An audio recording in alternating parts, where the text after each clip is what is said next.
Hello everyone, and welcome to this video going over the Chains of Hate chapter in Dead by Daylight.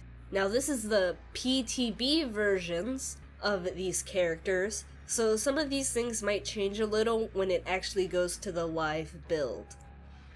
First up, the most exciting part of any chapter is the new killer, and this time we have the Deathslinger. His killer power is called the Redeemer. Press and hold the power button to aim down sights. Press the attack button to shoot a spear that can lodge itself in a survivor, allowing them to be reeled in towards the Deathslinger against their will. While a survivor is speared by the Redeemer, press and hold the power button to reel them in towards you. Survivors can struggle against the chain or use the environment to pressure the chain to break. Now, by struggling as a survivor, all you have to do is move against the chain or just move around, and that counts as struggling. Now, once the chain is broken, it will briefly stun the Deathslinger, but the survivor will be injured and have deep wound applied to them. This is if the chain breaks.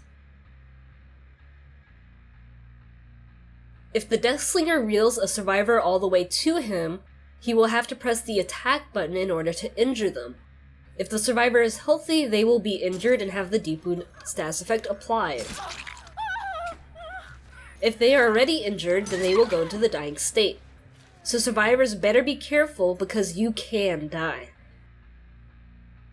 Now the Deathslinger can cancel the chain by pressing the attack button while the survivor is still far away.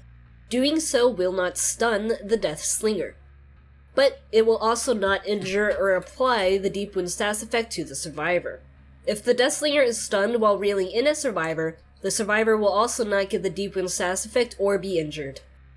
The Deathslinger can shoot over objects and from different elevations at survivors, so you do not have to be on the same level or have nothing in front of you to hit them.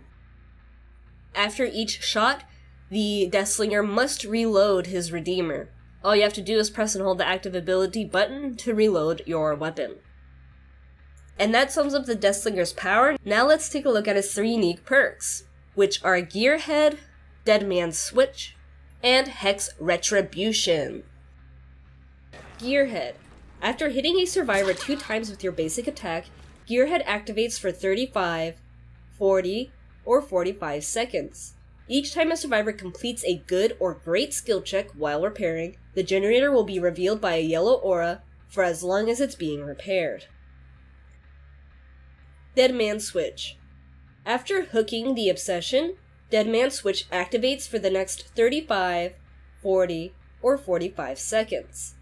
While activated, any survivor that stops repairing a generator before it is fully repaired causes the entity to block the generator until Dead Man Switch effect ends.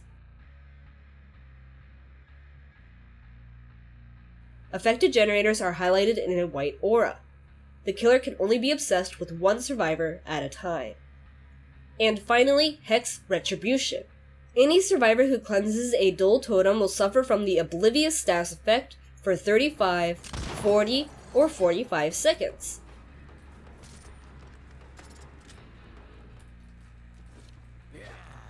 If any Hex totem is cleansed, including this one, the auras of all survivors are revealed for 10 seconds. Now let's take a look at his add-ons. Alright, first up we have the Hellshire Iron. For as long as a survivor remains speared, the auras of all survivors within your tear radius are revealed.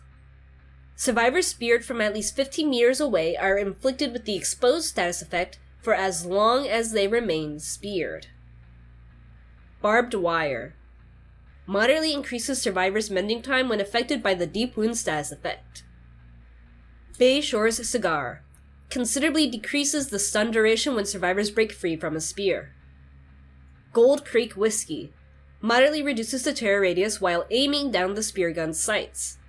Moderately reduces movement speed while aiming down the spear gun's sights. Prison Chain. Considerably increases the charges required for a survivor to break free from a spear. Bayshore's Gold Tooth. Moderately increases the spear gun's reeling speed.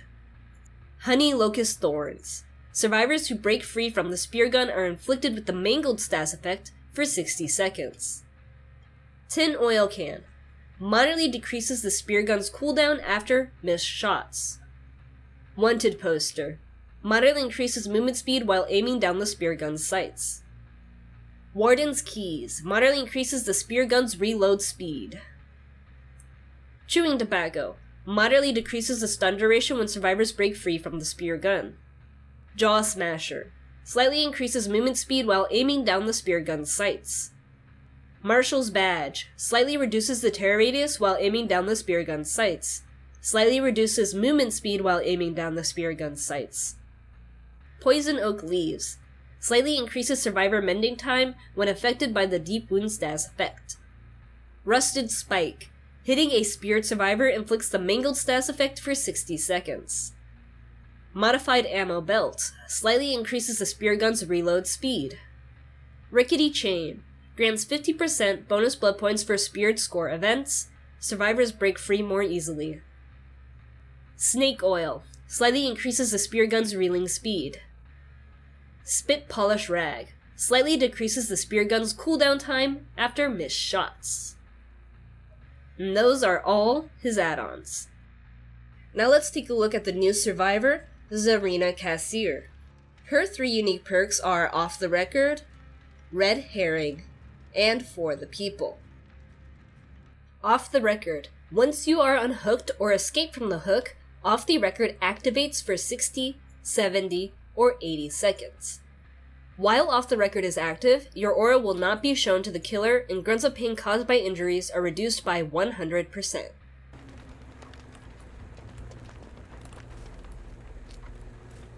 Red Herring.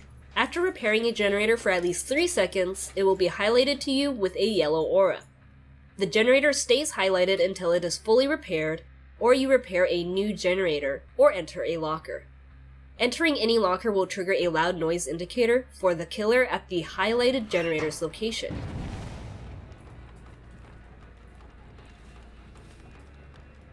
Red Herring can only be triggered once every 100, 80, or 60 seconds. And finally, For the People. For the People is only active while at full health. Press the active ability button while healing another survivor without a medkit to instantly heal them from the dying to injured or injured to healthy states. You become injured and receive the broken status effect for 110, 95, or 80 seconds. You become the Obsession. Equipping this perk decreases your chances to be the killer's obsession at the start of the trial. And that is everything coming to us in the Chains of Hate chapter in Dead by Daylight. I hope this video has helped you out and thanks for watching. Make sure to leave a like and let me know what you think of the new chapter. Are you looking forward to it? Or do you not like any of the new mechanics at all? As always, good luck out there in the fog, and see ya next time.